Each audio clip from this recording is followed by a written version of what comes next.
మీరేం చేస్తారో నాకు తెలీదు. ఆ అమ్మాయి మళ్ళీ మన హోటల్లో కనిపించకూడదు. ఏ అమ్మాయి బాబు? అదే దట్ ఉమెన్. ఎస్, మంగతాయారు. ఓహో, మ్యాగీనా? మ్యాగీ కాదు, మంగతాయారు. అది మళ్ళీ నా కంటికి కనిపించకూడదు. ఎందుకు బాబు? ఎందుకంటే రండి అంకుల్, మీరే చూసారుగా, ఒళ్ళంతా పొగరు. పొరబడుతున్నారు బాబు. ఆ అమ్మాయి ఫేస్ కి పౌడర్ కూడా రాయదు. పెదాలకి లిప్స్టిక్ రాసుకోకపోయినా నాకు అనవసరం. తను నాకు నచ్చలేదు అంతే. ఆ అమ్మాయి మీకు నచ్చకపోయినా ఆ అమ్మాయి వంటల్లో రుచిని కస్టమర్స్ అందరూ మెచ్చుకుంటున్నారు.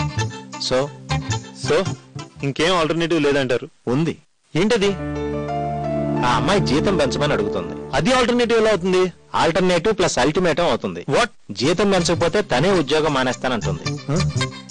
మంగతాయారు మీద మీరు ఇచ్చే బిల్డప్ బాగుంది, బట్ తన బిహేవియర్ నాకు నచ్చలేదు. మంగతాయారిని పంపించేయాలి, ఎలాగైనా ఎంత కష్టమైనా. That's final. వెంటనే పేపర్లో కుక్ కావాలని యాడ్ ఇవ్వండి. మనకి ఇంతకంటే మంచి కుక్ ఎందుకు దొరకరో నేను చూస్తాను.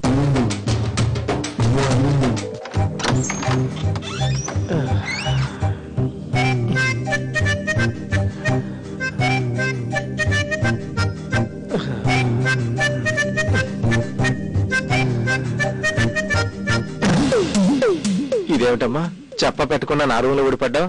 నేను ఎప్పుడూ వచ్చేసాను, మీరే చూసుకోలేదు.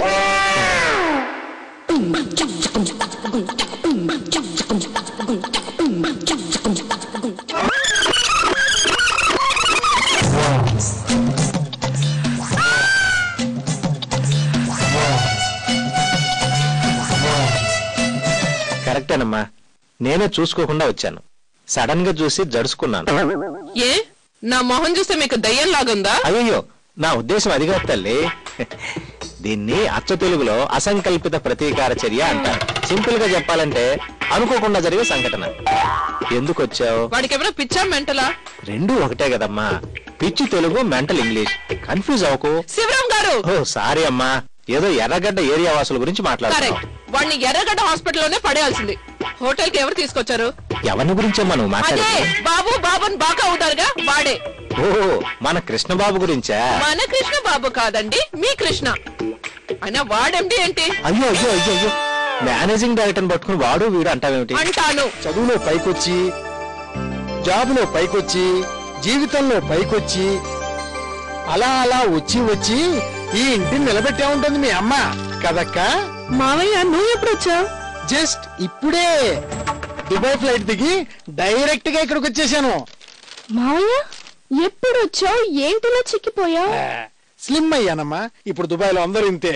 ఇల్లు మారిన విషయం నీకెలా తెలిసింది? ఫస్ట్ అక్కడికే వెళ్ళాను. సొంత ఇంటికి షిఫ్ట్ అయ్యారంటే ఆటో వేసుకుని డైరెక్ట్ గా వచ్చేసాను. సరే, ఈసారి దుబాయ్ నుంచి నా కోసం ఏం తెచ్చావు? దుబాయ్ తెద్దాం అనుకున్నాను రా, కానీ ఫ్లైట్ లో పట్టదన్నారు. అందుకని ఈ దుడ్డుని తెచ్చాను. చాలా బాగున్నాయి మావయ్య.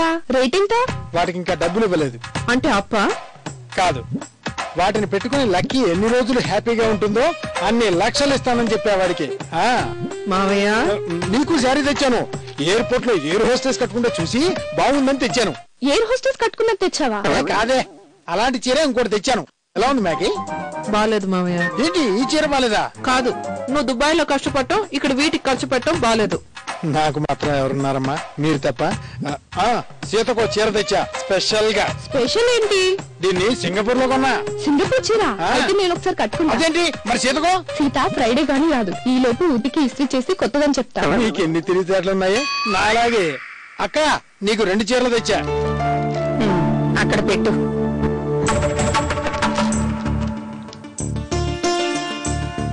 రేపు నా పెళ్లి చూపులు. నీకు పెళ్లి చూపులా? ఏయ్, నీకు అంటావేంటి? అక్కడికి నీ ఒక్కదానికి మాత్రమే పెళ్లి చూపులా? మాకు ఏజ్ వచ్చిందమ్మా, మేము అరంగేట్రం చేస్తాం. అంటే నేను తెలియకు. నిజానికి నాకు కూడా తెలీదే.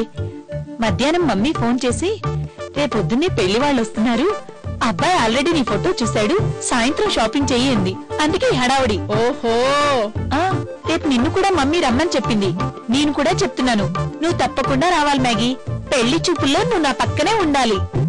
తప్పకుండా నీ పక్కనే ఉంటాను. నీకేమేం కావాలో నీ దగ్గరుండి నేను అన్ని చూసుకుంటా. నువ్వేం దిగులు పడకు. Thanks Maggi.